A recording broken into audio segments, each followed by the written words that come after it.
Scopre di avere un danno nervoso permanente, ma il medico gli dice anche: perché non accetti semplicemente il tremore? Fu la svolta. Torna a casa, prendi in mano una matita, trema la mano, inizia a produrre scarabocchi. Non è l'arte che lo appassiona, ma comincia a sentirsi benissimo. E, cosa ancora più importante, una volta che ha abbracciato il tremore e lo ha accettato, si rende conto che può ancora fare arte. Deve solo trovare un approccio diverso per creare l'arte che vuole. Ciao, sono Marina e questo è il mio podcast Conta con me. Qui parliamo di uncinetto e del suo potere magico. Sì, il potere di cambiarti la vita. Solo se ci credo, però. Ho scoperto che diventi più creativo cercando i limiti. Sì, perché i vincoli possono stimolare la creatività. Oggi voglio raccontarti una storia singolare, quella di Phil Hansen, che è un artista statunitense. Quando era alla scuola d'arte ha sviluppato un tremore alla mano. Questo è stato causato o comunque peggiorato dal puntinismo, questa tecnica che lui utilizzava ostinatamente, anni e anni di puntinismo, anni e anni di creazione di questi puntini minuscoli. Gli ha provocato dolore e problemi alle articolazioni, tanto che aveva difficoltà a tenere in mano qualsiasi cosa. Così ha abbandonato l'arte completamente e il suo sogno di diventare artista è stato distrutto. Dopo qualche anno decide di andare da un neurologo per capire se poteva fare qualcosa per questo tremore. Ha la conferma che il danno è permanente. Il medico gli dice anche però: perché non accetti semplicemente il tremore? Fu la svolta. Torna a casa, prende una matita, un foglio e inizia a far tremare la sua mano. Fa solo scarabocchi. Non è il tipo di arte che lo appassiona, ma comincia a sentirsi benissimo. E, cosa più importante, una volta che ha abbracciato il tremore, che l'ha accettato, si rende conto che può fare ancora arte. Deve solo trovare un approccio diverso per fare l'arte che vuole. Inizia a sperimentare altri modi per far sì che il tremore non influenzi il risultato. Immerge i piedi nella vernice e cammina su una tela. Costruisce strutture in 3D, crea immagini con una fiamma ossidrica bruciando la tela. È un approccio alla creatività che cambia completamente i suoi orizzonti artistici e gli si parano davanti tutte le scelte che non aveva mai avuto prima, tutte le possibilità. Dopo questa prima fase di scoperta ha un nuovo blocco, un blocco della creatività. Si sente come se fosse paralizzato da tutta questa infinità di scelte. Troppe scelte, si paralizza e capisce che per riavere la sua creatività deve smetterla di pensare fuori dagli schemi, deve rientrare, ritornare negli schemi. Fa quindi un passo indietro.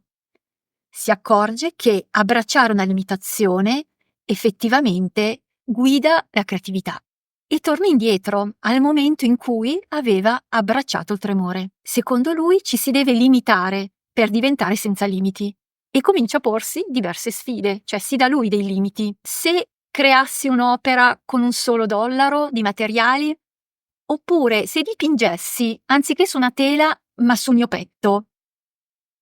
Infatti ha creato quest'opera dove lui si dipinse 30 ritratti di persone a lui fondamentali nella vita, che hanno avuto un ruolo importante, dopodiché ha staccato, ha ritagliato sulla sua sagoma questo quadro e ha creato quest'opera che, riprendendola con un video, l'ha poi messa online qualche anno fa e ha avuto milioni di visualizzazioni.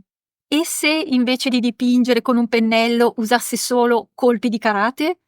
Quello di Phil Hansen è davvero un punto di vista originale per parlare di creatività. Mi ha colpito molto e mi ha fatto venire un po' voglia di giocarci con l'uncinetto. Possiamo porci dei limiti con l'uncinetto?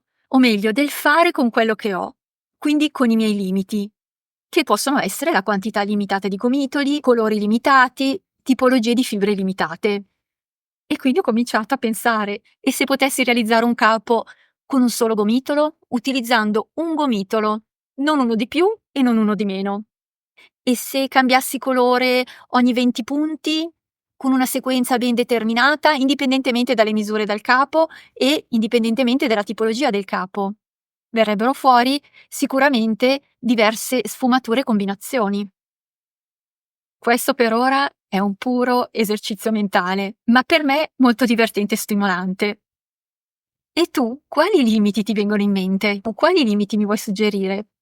È un punto di vista molto interessante quello di Phil Hansen e in qualche modo ha dato voce a dei pensieri che non sapevo di avere, non avevano ancora preso forma in me. Mi è mai capitato di leggere un libro, di vedere un video, un film, di sentire delle parole, delle osservazioni e pensare: è proprio quello che volevo dire, ma non lo sapevo. È proprio quello che sento. Ecco in parole quello che sentivo come sensazione e pensiero. Perché, vi confesso, anch'io ho bisogno di stare nei limiti per superarli. Ed eccomi qui.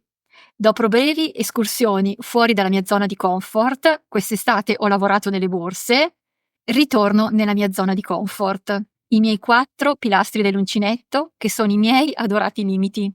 Lavorazione orizzontale, maglia bassissima, righe accorciate e punti lavorati in costa.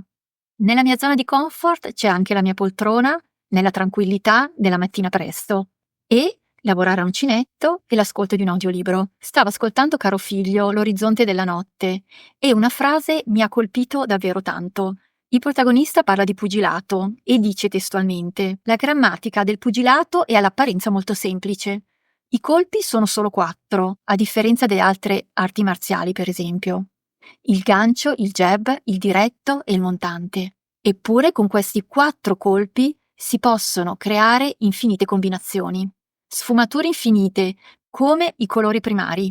Dall'estrema semplicità può derivare l'estrema complessità e viceversa. Come i colori primari. Il mio cervello mi traduce subito, come l'uncinetto. I punti, come i colpi, sono più di 4, ma non sono poi molti, e combinati tra loro, con estrema semplicità, creiamo e produciamo progetti estremamente complessi. Con un semplice piccolo attrezzo e un filo di lana creiamo complessità.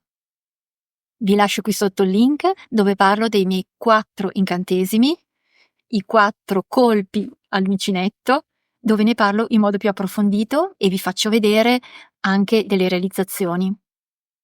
Puoi seguire i miei progressi e i miei fallimenti sul mio canale YouTube.